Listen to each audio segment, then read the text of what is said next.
Okay, good afternoon, everyone. Thank you for your patience. We've had a couple of technical difficulties, but I think we've ironed those all out. Thank you for joining us for the third installment of our FOIA webinar series. Today we'll be discussing record redaction and commonly used FOIA exemptions. I am Brandon Lewis, an attorney advisor with the Office of Open Government at the DC Board of Ethics and Government Accountability. I'm joined on the panel today by my colleagues. If you have any questions during the presentation, you can either raise your hand in Teams or put them in the chat. Actually, I think I prefer if you put them in the chat, and then that way we can address them at the end, either myself or one of my colleagues. Okay, today what we're going to discuss first is redaction, identifying and obscuring privileged information. Then we're going to discuss the 2023 FOIA report, which details the district's comprehensive FOIA activity. And then we're going to delve into the top 4 exemptions: trade secrets, personal privacy, law enforcement, and agency communications. So first, record redaction, how to perform reasonable redaction of records. A record may only be withheld in its entirety if the agency determines that the record cannot be reasonably redacted. For example, a document may contain parts that are protected by privilege and parts that are not protected. The existence of the privileged parts cannot be used to justify withholding the non-privileged portions if reasonable redaction is possible. Okay. DC Official Code Section 2-534B states that any reasonably severable portion of a public record shall be provided to any person requesting the record after deletion of those portions which may be withheld from disclosure pursuant to subsection A of this section. In each case, the justification for the deletion shall be explained fully in writing, and to the extent of the deletion, and the extent of the deletion shall be indicated on the portion of the record which is made available or published, unless including that indication would harm an interest protected by the exemption. If technically feasible, the extent of the deletion and the specific exemptions should be indicated at the place in the record where the deletions have been made.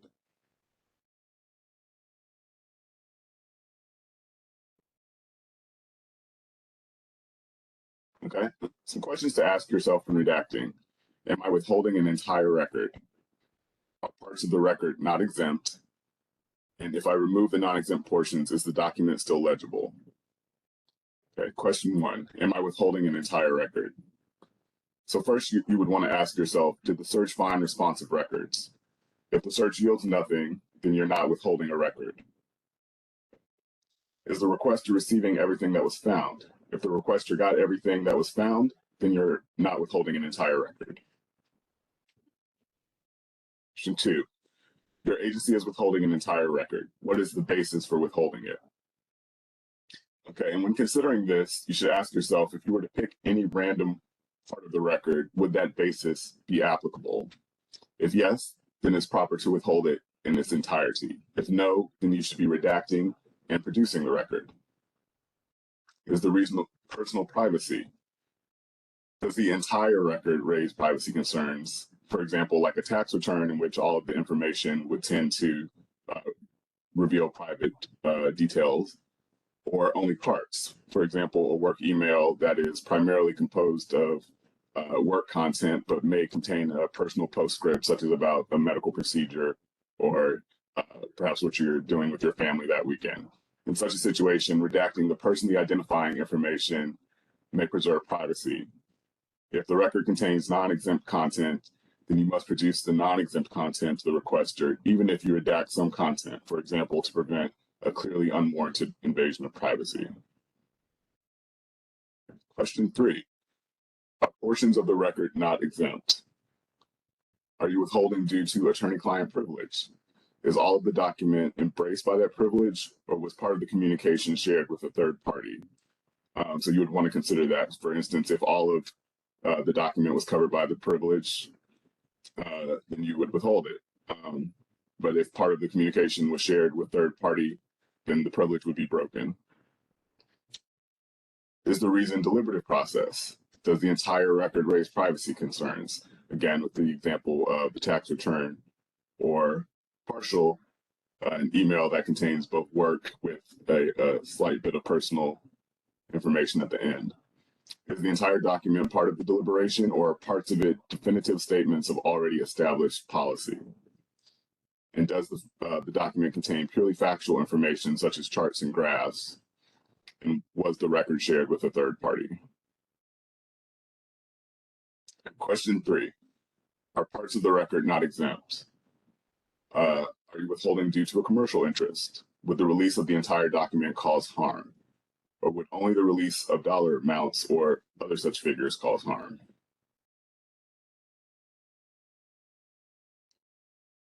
Okay, so you should be asking yourself, if I remove the exempt portions, is the document still legible? Non-exempt portions of a document must be disclosed unless they are inextricably intertwined with the exempt portions. And this comes from a DC Circuit decision, Meade Data Center versus the U.S. Department of the Air Force. And that can be found at the link below. All of these links will be active once we send out the PowerPoint presentation. And so you can review the source material at your leisure. Okay. And now, if you redacted all exempt portions, would you be looking at a wall of black ink? If that's the case, then you don't have to engage in the redaction. It would be better to just withhold document. Are there paragraphs or pages that would not be exempt? If that's the case, then you would redact those portions and release the remainder of the document. And now we're going to discuss scoping. Okay, so once you've identified a responsive record, can you redact the information within the record that is not responsive, a practice known as scoping? Once the government concludes that a particular record is responsive to a disclosure request, the sole basis on which it may withhold particular information within that record is if the information falls within one of FOIA's statutory exemptions. And this was also established in a DC Circuit case from a couple of years ago. Okay, so what does this mean? It means that the discrete information within a responsive record cannot be redacted on the basis of non-responsiveness. It can only be redacted if a statutory exemption applies. Now we're going to look at some commonly used FOIA exemptions, and these are all drawn from the 2023 report. DC Official Code Section 2-538A dictates that each year the mayor requests info from public bodies and submits a comprehensive report to the DC Council covering the record disclosure activities of each public body during the preceding fiscal year. So we're going to cover some of these statistics from last year, including the total number of FOIA requests that were made in 2023, exemptions which were used over 200 times, and the agencies with the highest requests. Okay, and all of this information can be found on the website of the Office of the Secretary. We've included a link here at which you can access the 2023 FOIA report. The total number of FOIA requests in 2023 was 10,913, which was down slightly from the number in 2022, 11,522. Okay. And these are the agencies with the highest number of requests.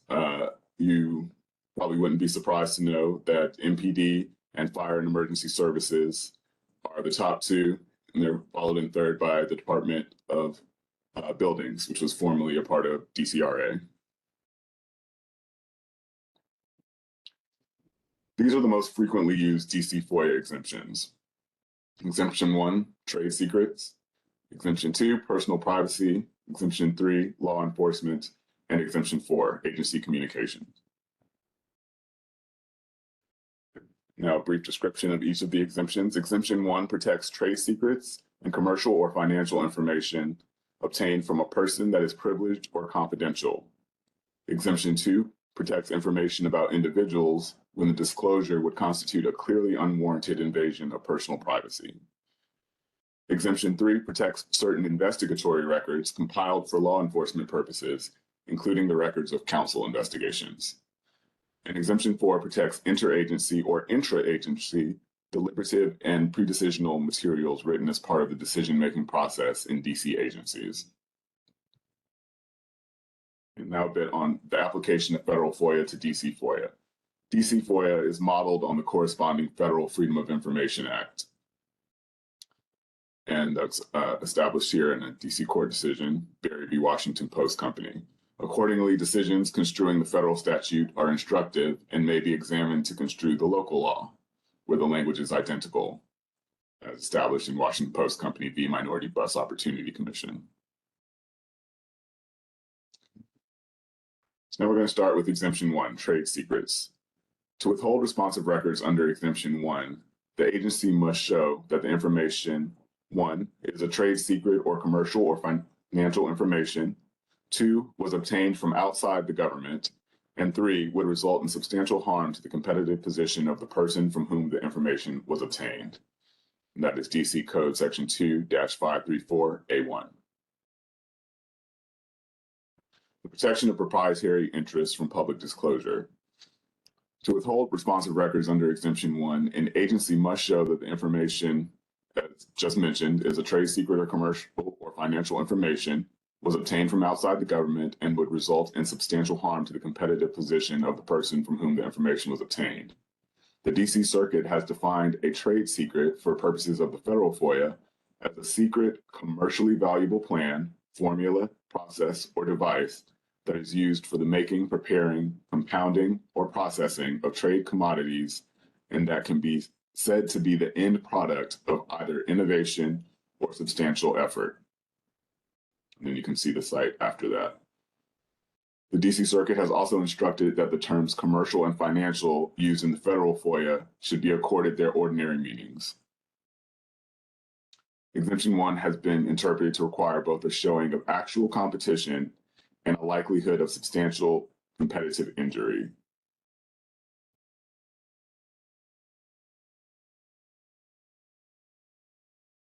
And then that's just a restating of that. Okay. When does information provided to a federal agency qualify as confidential?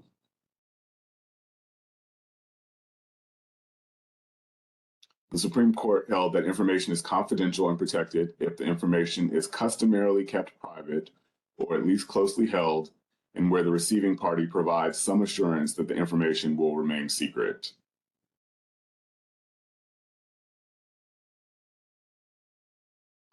Here's some Department of Justice guidance for determining confidentiality.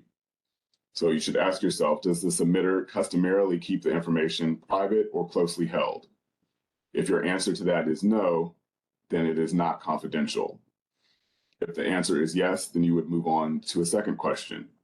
Did the government provide an express or implied assurance of confidentiality when the information was shared with the government? And if the answer to this is no, you would go on to an additional question 3, which is coming up. But if the answer is yes, then the information is confidential. Question 3, were the express or implied indications at the time the information was submitted that the government would publicly disclose the information? Okay, so if the government expressly or somehow implies that it's going to disclose the information, if the answer is no, the information is confidential. If the government is silent, then the submitter's routine practice would be sufficient to determine information is confidential. If your answer is yes and no other factors exist, a submitter cannot expect the information to be considered confidential.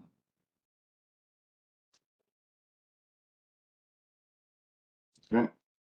Now moving on to Exemption 2, personal privacy.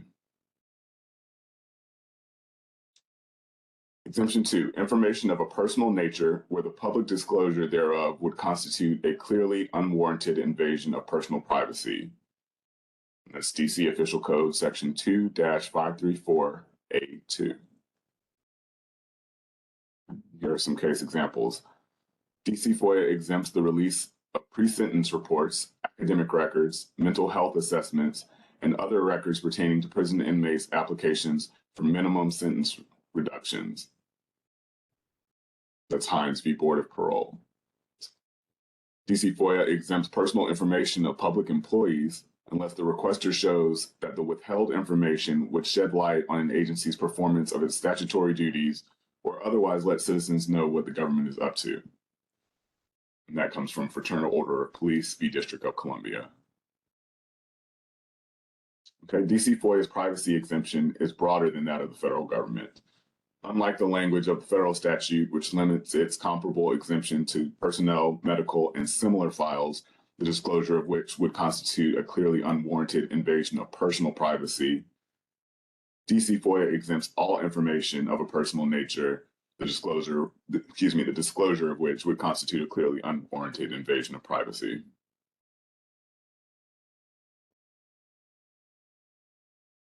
Okay. The balancing test for the personal privacy exception is as follows. When determining whether the exemption for personal privacy would apply to the requested records, both DC FOIA and federal FOIA apply the standards set forth in Department of Justice v. Reporters Committee for Freedom of the Press, which requires that the government balance the individual's privacy interests against the public interest in disclosure. A FOIA officer must perform the balancing test under this exemption. The individual's privacy interest in the material at issue must be balanced against the public interest in disclosing it. And this public interest must serve the core purpose of shedding light on the agency's performance of its statutory duties. Our office has issued an advisory opinion on this subject, OOG Advisory Opinion OOG-00.10.18.21.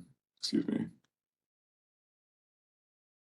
The initial question is whether there is more than de minimis privacy interest in the records that are the subject of the FOIA request. Absent a more than de minimis privacy interest, the underlying principles of FOIA would require disclosure of the records. If established that the individual or individuals maintain more than a de minimis privacy interest in the records, the next question is whether there is a public interest in disclosure that outweighs the privacy interest. To establish a FOIA public interest in disclosure, the information sought must serve the, quote, basic purpose of the Freedom of Information Act to open agency action to the light of public scrutiny. When privacy interests are implicated, the burden is on the requester to establish that the disclosure would serve a significant public interest and that the interest must be more specific than having the information for its own sake. Okay, here are some further examples of the privacy exemption balancing test. NRA appeal of the Washington Post Company. The privacy interest of students and teachers under investigation for the consumption of alcohol substantially outweighs the public interest in their identifying information. NRA appeal of Walter Thomas.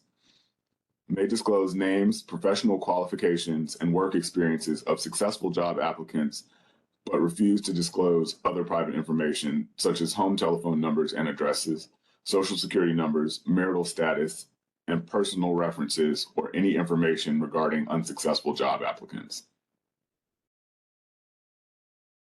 Now we're going to move on to the third exemption, which applies to law enforcement. We'll discuss whether the information interferes with an investigation, the right to a fair trial, or triggers personal privacy. DC FOIA exempts certain investigatory records compiled for law enforcement purposes, including the records of counsel investigations. The exemption allows non-disclosure when disclosure would interfere with enforcement proceedings or counsel investigations, deprive a person of a fair trial, or constitute an unwarranted invasion of privacy, disclose the identity of a confidential source, disclose investigation techniques, or endanger the lives of law enforcement officers. That's DC Code Section 2-534A3. The exemption applies only to investigatory records that are compiled in the course of specific investigations and that focus on specific individuals or acts. And C, Fraternal Order of Police v. District of Columbia, where the holding was that records concerning the use of a breathalyzer were exempt only if, one, the documents requested were compiled for law enforcement purposes, and 2, the disclosure of those documents would interfere with enforcement proceedings. Law enforcement records are exempt, however, only if their release would also result in the interference with enforcement proceedings or cause one of the other results described in DC Official Code, Section 2-534A3.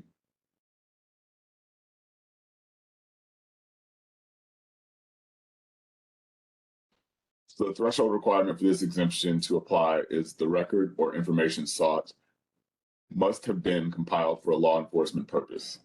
Courts have held that the law enforcement purpose encompasses a wide variety of records and information. Records compiled as part of violent investigations or drug trafficking investigations, including records pertaining to the use of informants, have been found to meet the threshold. Records compiled as part of investigations into nonviolent illegal activity have been found to satisfy the threshold, as have records used in efforts to prevent wrongful activity. Additionally, courts have found that the threshold satisfied for non-investigatory records, provided they involve a law enforcement purpose, such as law enforcement manuals, but have denied protection when the agency failed to establish a sufficient connection between the records and any law enforcement function. The courts grant agencies a wide latitude in defining their law enforcement purposes. Courts have denied protection under the law enforcement exemption when the agency did not adequately demonstrate that 1, the records were compiled as part of the agency's stated law enforcement purposes and duties, or 2, the records existed independently of the stated law enforcement purpose, or 3, the connection to law enforcement was pretextual, or 4, the associated investigation was conducted for an improper purpose. DC FOIA seeks to strike a balance for maximum disclosure, even of law enforcement information, but not in cases where the information would endanger people, interfere with due process, or severely hamper law enforcement effort. And that's from a Commission on Judiciary report. For example, the Mayor's Office of Legal Counsel has ruled that investigatory records in a 6-year-old murder case are exempt from disclosure if charges and criminal litigation are still possibilities. Additional example, the MOLC held that the privacy interest of police and the crime victim's family militate against releasing a videotaped murder confession that was never admitted into evidence against the accused when the tape was sought by a news reporter.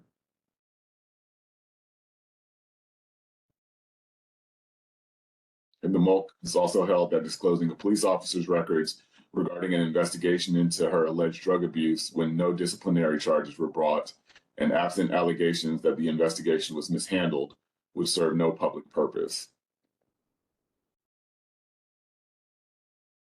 Example, DC FOIA provides that all complaints and other specific police records shall be open for inspection, per DC Code Section 5-113.06, as well as DC Code Section 2-534C.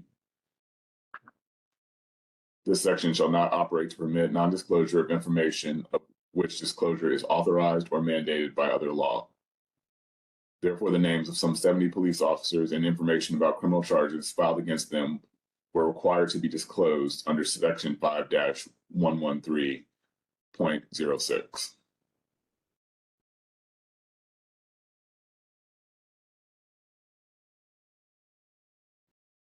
And law enforcement exemption 3C, personal privacy.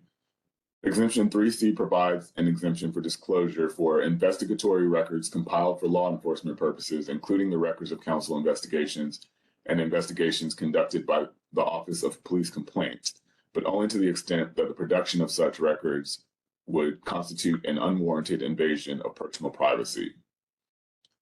While Exemption 2 requires that the invasion of privacy be, quote, clearly unwarranted, the word clearly is omitted from Exemption 3C.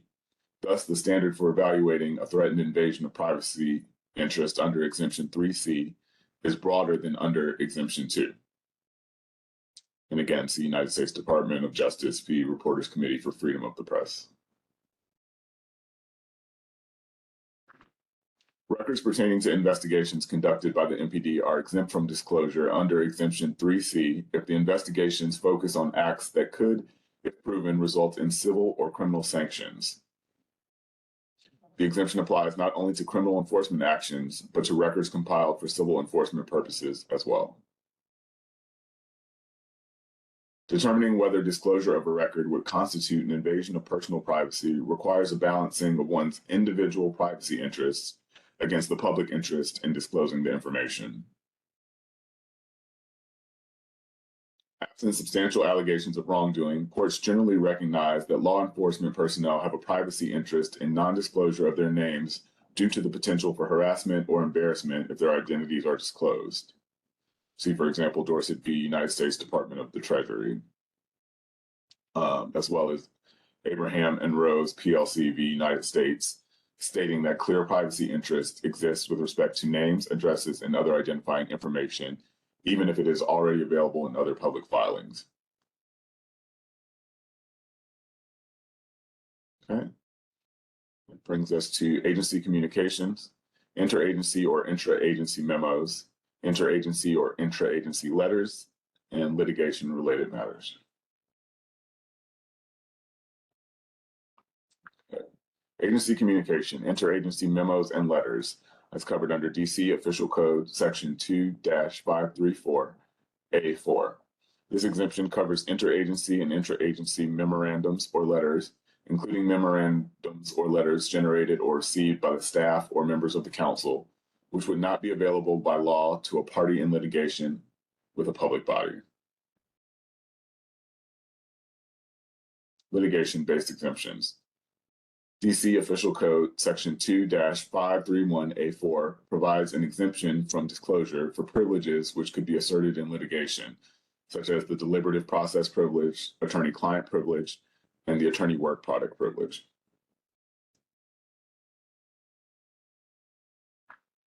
DC FOIA expressly provides that the deliberative process privilege, the attorney work product privilege, and the attorney-client privilege are incorporated into the exemption in DC Official Code Section 2-534A4 and DC Official Code Section 2-534E.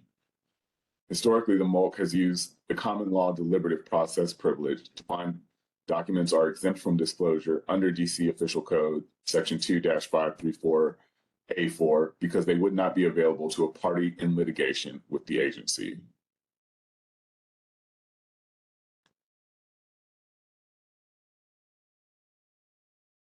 Okay. Shaw Coal Redevelopment Corp. The Office of the Assistant City Administrator for Economic Development. Withholding documents related to an executive decision about real estate development. See also Alonzo L. Williams, the Office of the Superintendent, withholding memoranda from a hearing examiner whose recommendation was rejected by the superintendent of schools, the final arbiter of the decision at issue. And see also NRA appeal of the ACLU, National Prison Project, remanding the case to the DC Department of Corrections to determine whether a requested memorandum is of a pre-decisional and deliberative character. When does the exemption apply? To fall under the exemption, the record must be a part of the agency's deliberation process. The exemption protects the frank discussion of legal and policy matters so the agency is not swayed by public opinion. The key test is 1, is the document a final decision? 2, are the pre-decisional documents or documents that implement, are they the pre-decisional documents or documents that implement or explain the decision? And 3, communication from the decision maker or to them. Example, advice memos do not fall under the exemption if they are final. Drafts are viewed as deliberational and pre-decisional, thus they fall under the exemption. Okay, as a matter of policy, reports and analyses prepared by an organization outside the government, even if they are used in an agency's deliberative process, do not fall within the exemption. The relevant case for that is Belk v. Department of Consumer and Regulatory Affairs.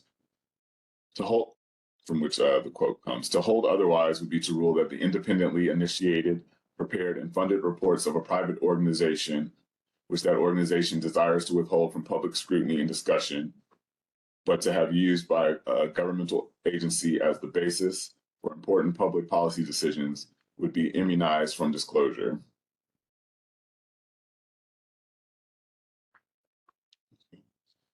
Now, the consultant corollary doctrine. In some limited circumstances, a non-agency party may act as a consultant to the government, and in such cases, their communications may qualify as an intra-agency exchange for the purposes of Exemption 4.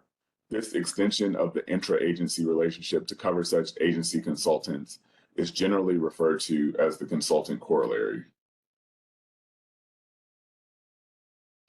The U.S. Supreme Court has explained the court's rationale in these cases is that the records submitted by outside consultants played essentially the same part in an agency's process of deliberation as documents prepared by agency personnel might have done.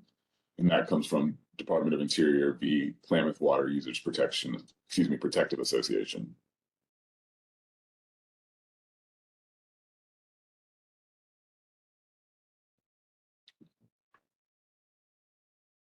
In People for the American Way versus U.S. Department of Education, the court held exchanges between the U.S. Department of Education and the District of Columbia's mayor's office related to federally funded school voucher program in the district were not interagency documents because the mayor's office advocated on behalf of the interests of its own constituents. The court also found a lack of a consultant relationship because the agency and the mayor's office shared responsibility for the DC voucher program, such that information was not being conveyed to Department of Education to unilaterally make ultimate decisions based on the DC mayor's office's advice. The court noted that its holding was consistent with the fact that there was no precedent for withholding documents under Exemption 5, where a federal agency and a non-federal entity share ultimate decision-making authority with respect to a co-regulatory project.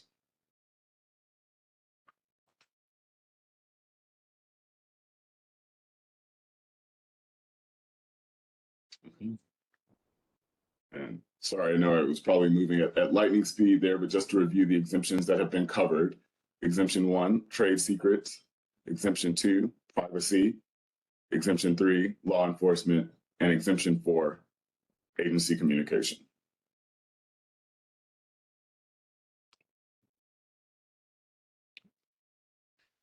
Here are some links to some additional source material and helpful resources. The Lawyers Committee for Freedom of the Press, US DOJ Office of Information Policy, and the Mayor's Office of Legal Counsel.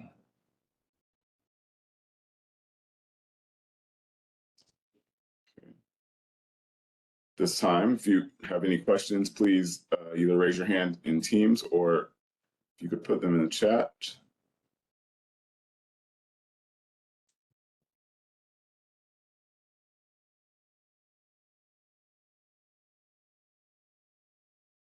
So I saw that there was a question about whether or not this presentation would be posted somewhere. One of my colleagues will be sending out a link as soon as we've had a chance to upload it, so you will be able to access this presentation.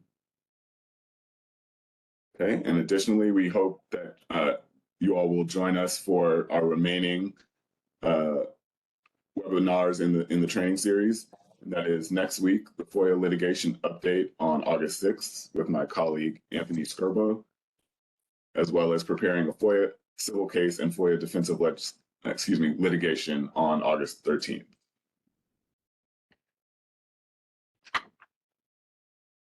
There's a question in the chat for the consultant corollary exception. Can it cover documents prepared by the consultant as well as communications?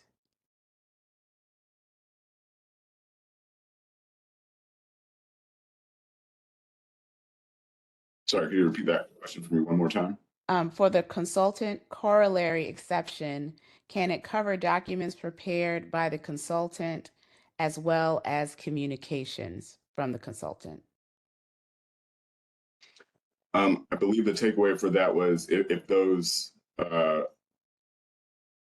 materials were used in the agency's deliberations, then yes. And if one of my colleagues would please correct me if I misstated that.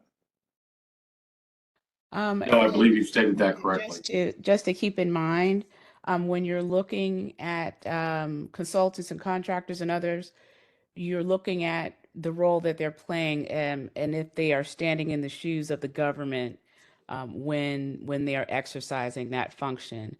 So communications, I assume you mean email, text, and things of that nature. It falls in that same rationale. So you could use that exemption to cover those communications as well as documents. And another question for agency deliberation, does this exception also include collaboration and communication between multiple DC government agencies? And I believe the answer to that would be yes. Would fall under, I believe in that case, intra and inter-agencies are both covered by that. And those Yes, are all and to the director's point, it would be the communications as well as deliberative documents prepared in the same manner. And those are all the questions that I see in the chat so far. If there are any other questions, please put them in the chat. And if not, then I'll turn it back over. Oh, we do have another question. What about federal agencies and DC? So this is communications between federal agencies and DC. I'll take that one. So in that case, you will generally need to contact that federal agency because they have a stake, so to speak, in the outcome of your decision to release a document or not. So that's not something I guess you would solely want to do alone because the document may be the property of the federal government as well as the district. But as far as communication and consultation, yes, I think the same type of analysis would apply, but I would strongly recommend in that case to communicate with that agency because they may have other exemptions and things of that nature that could apply outside of that one. All right.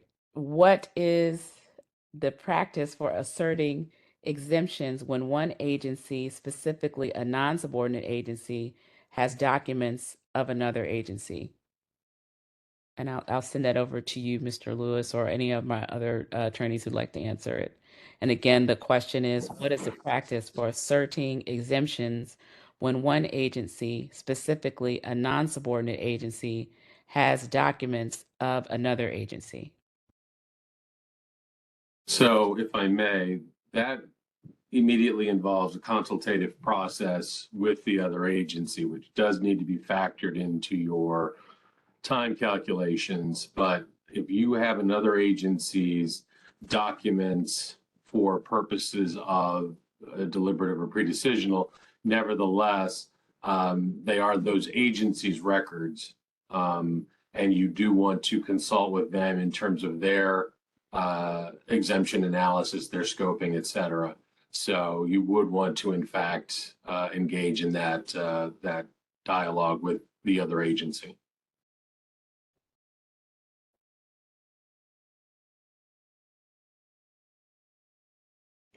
And if there are no further questions, I think we see another one.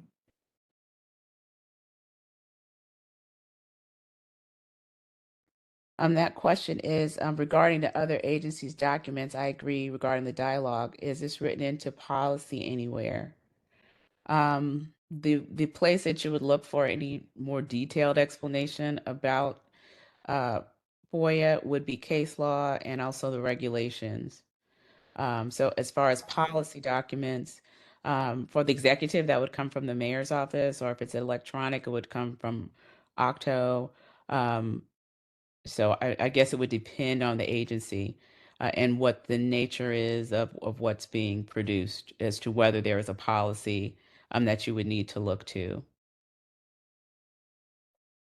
I think also, the director and Attorney Skirbo, pointed out, that obviously, you want to know what the policy is, you want to know what the law says. But I think, as professionals, lawyers, FOIA officers, or whatever, always err on the side of caution and understand what your role is in terms, with as it relates to the documents. So, if you have documents that would ordinarily fall under an exemption, but you are simply a custodian of those documents for another agency or something like that, there's a certain amount of, just kind of, what would you call it? Just common sense, maybe.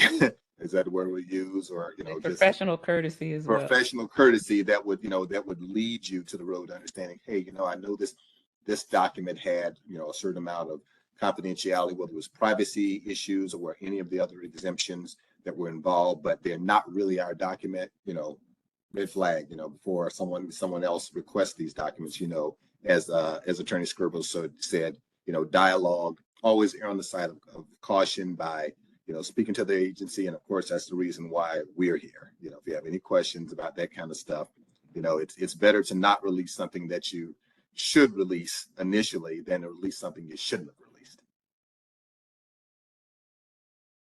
And I just placed in the chat where in the regulations you can find the freedom of information material.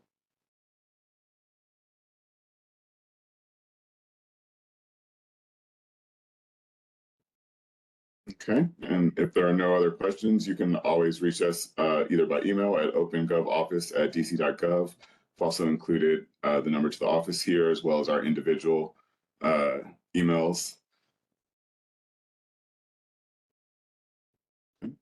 Thank you for joining us. Again, please contact us at the opengovoffice@dc.gov email with any additional questions, or if you would like to request additional DC FOIA training. Thank you so much for joining us today.